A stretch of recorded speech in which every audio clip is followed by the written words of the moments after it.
Kamusta mga ka-techie? In this video, papakita nga natin sa inyo kung paano nga tayo mismo mag-enter ng trades dito sa pagpo-forex natin. And also, kung paano natin mapagsasama-sama yung mga indicators and strategies natin na binanggit natin in the past few videos. By the way mga techie, gumawa nga tayo ng Telegram channel kung saan pwede kayo mag-join. Everyone is welcome to join if you are really interested in trading. So doon magpo-post tayo ng mga strategies, educationals, and also kung may mga tanong kayo, pwede natin masagot yun doon sa channel natin. Also, kung hindi nyo pa napapanood yung mga previous videos natin or strategies natin, you can just watch the videos dyan sa ating description box below. Okay, so now going back to our video, papakita nga natin sa inyo kung paano nga tayo mismo mag-enter ng trade dito sa pagpo-forex natin. So first, kung wala ka pang account, you can use our link dyan sa may description box below. And also, mag-join ka na rin sa ating Telegram channel. Okay, so based doon sa ating previous videos, ang ginagamit nga nating indicator is Bollinger Bands and RSI. So, lagay lang muna natin yung mga indicators natin. So, para nga ilagay yan, click lang natin tong icon na to, yung parang F na icon. So, dyan, click natin yan. And then, dito sa main window, merong plus icon dito. So, dito, makikita nyo na yung mga trends natin, yung mga oscillators, and yung mga other indicators. And since we are using nga yung Bollinger Bands, so, click lang natin yan. Okay, so, huwag na natin baguhin yung mga details dito and pwede nyo baguhin yung style. So, click nyo lang yung done pag okay na kayo. Yan. So, may lalabas dyan. And also, yung RSI or yung Relative Strength Index. So, click lang natin yan ulit. So, click lang din natin tong plus icon. Yan. So, Relative Strength Index yung RSI. So, click nyo lang yan. Okay. So, palitan nyo lang yung color. Huwag nyo nang palitan yung mga details yan. So, once done, click nyo lang yan. Okay. So, before we start mga techie, remind nga lang natin kayo sa ating strategy. So, capital preservation is the priority natin dito. So, yung kumita is next lang yan. Kasi paano nga naman tayo kikita kung wala na nga tayong capital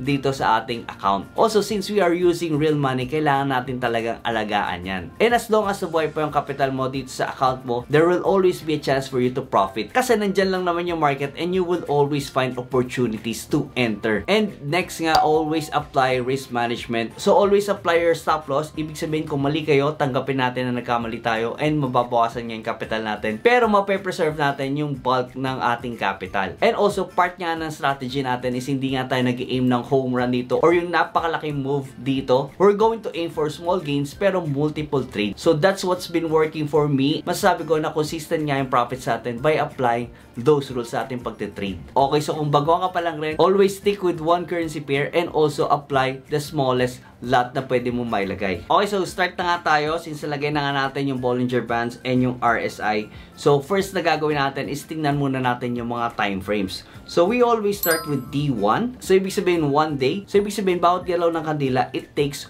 1 day. So yung mahabang pula na yan, it's all in just 1 day. And lahat nga ng candles na yan, all in just 1 day. And for D1 time frame, basa ko nga dito, it's still in a bullish condition. Pero it is now showing some bearish conditions. So like for example, itong RSI, nag-reach na nga ito sa overbought condition. So overbought condition na nga yan. Pero kung mapapansin nyo yan, so yung price condition sa taas, yan na nga po yung resistance level. And kung mapapansin nyo, nabubunggo na nga dyan yung galaw ng mga candles natin. So kung sa price pantay sila, pero dito sa RSI, pababa siya. So, ibig sabihin that's a bearish divergence. Also, one of the conditions na tinitingnan natin is it na mahabang kadila na tumama din sa upper Bollinger Bands. It is a sign na nahit na nga yung resistance levels and also napupush na nga ng mga sellers yung mga buyers doon sa resistance levels na yan. And also, as far as I know, itong USD/JPY is at all-time high level. So, ibig sabihin malaki talaga yung chance na bumaba ito in a long term. Also, now let's move on dito sa H4. And upon checking here, may tataas pa nga itong price nito. Pero yun nga, dumaan na nga siya dito sa isang resistance level. So, ibig sabihin, it can go down before it starts going up again. So, bakit ko sinasabi ito mga to? It's very important to know these factors kasi yun yung magiging basis mo if you are trading on a lower time frame. So, now let's move on to the 30-minute candle. And yun nga, nandito na tayo sa resistance levels na to. And kung mapapansin nyo, dito sa latest candle, pupunta na nga siya dito sa overbought condition. So, konting push pa and it can go down here sa tinuturo kong level. Ayan. So, yan yung support level niya. So, dyan siya pwedeng bumagsak. So, from here mga techie, pwede na kayo mamili kung saan nyo gusto mag-enter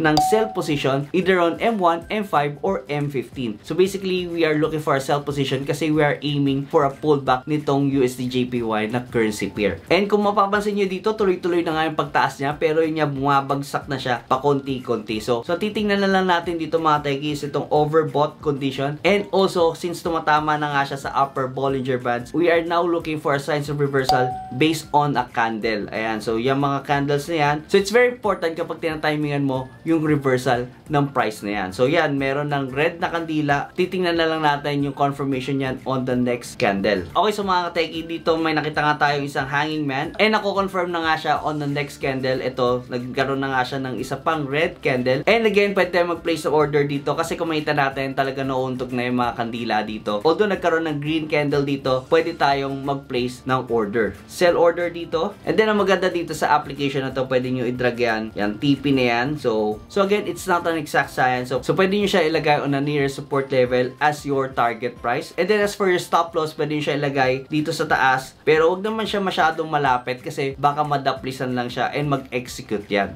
So pwede natin to i-click yung arrow na to na nasa baba para mag-execute itong trade natin. Hindi to 100% strategy pero meron tayong basis kung bakit tayo mag-enter ng trade, either buy or sell. Okay, so ang gagawin natin, since naka-automatic na siya, so titingnan na nga lang natin yung magiging result niyan. Once na-hit na yung stop loss mo or yung take profit mo. So may mga magtatanong, pwede bang i-close yung trade kahit hindi pa na-hit yung stop loss or yung take profit? So pwede po. It's really up to you kung ganun kayo ka-active. Pero kung gusto niyo na medyo passive, you can always set up your trades and let the system execute the trades for you once na-hit na yung take profit mo or yung stop loss mo. Okay, so basis nga ng trades natin is based on the support and resistance levels. Also using the Bollinger Bands and RSI to measure the strength ng price movement. We're also checking the general direction of the price. We're also checking the higher time frames para ma-analyze natin yung general direction ng price movement and then enter the trades on the lower time frame. And basically, that's it on how we trade here in Forex and kung paano natin pinagsama-sama yung mga ideas, strategies, and indicators natin to enter a trade and also to exit the trade. So thank you so much for watching. You have a great day.